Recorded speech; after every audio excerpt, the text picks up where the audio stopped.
Hello, Keewatin families. My name is Griffin Lee. I'm an 8th grader at Fort Gratiot, and I was also a little husky. Today we're reading A Boy Called Bat. Chapter 2, Bat's Cave. After finishing his snack, Bat went into his room. Bat's room was his favorite place in his whole world. In his room, Bat felt completely comfortable. Here he knew where everything was. If something was in the wrong place, it was his own fault because no one messed with it in his room but him. In the rest of their small house, Bat's mom and sister knew where to put anything that needed to go into Bat's room, in one of 3 baskets. His clean laundry basket, his book basket, and his miscellaneous stuff basket. Miscellaneous was a great word and one of Bat's favorites. It meant all the extra stuff, so the miscellaneous stuff basket could have almost anything except clean laundry and books in it. When the baskets were full, Mom placed them in the hallway outside Bat's door. He took them into the room and unloaded them himself. Once Mom had tried to reorganize his dresser drawers because she thought he could use some help. After, when he was so upset he couldn't even speak, she said, "I'm sorry, Bat, but your drawers were just a mess. Your hats mixed with your pants and sweaters, and I don't know how you find anything, but the drawers weren't a mess. Not at all."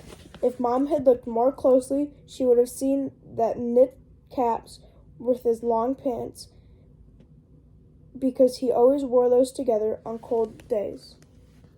Shorts and t-shirts were in another drawer because he wore those together on warm days. "But what about this drawer?" Mom had asked, pulling open the bottom right drawer, which held a pair of pants, a wool sweater, and 2 t-shirts. "Those are the things I never wear," Bat told her when he finally calmed down, "because they're itchy and uncomfortable."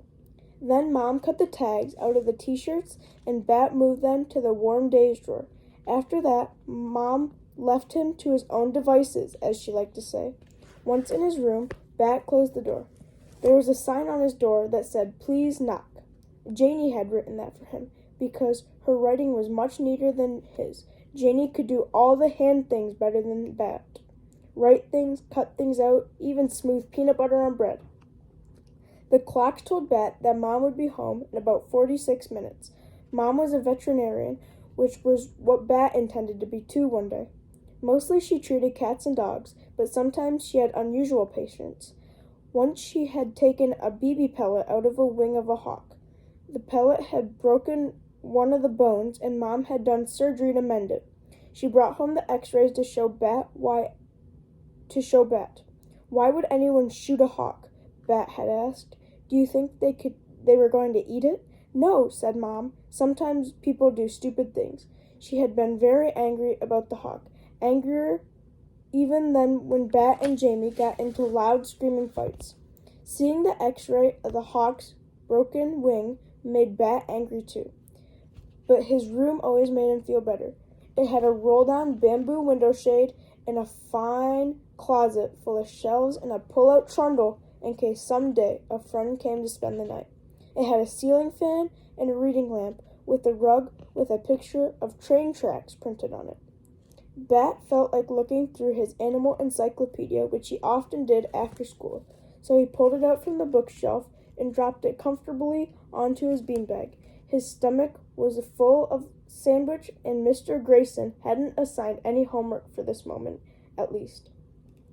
Bat felt perfectly content. And that's the end of Chapter 2.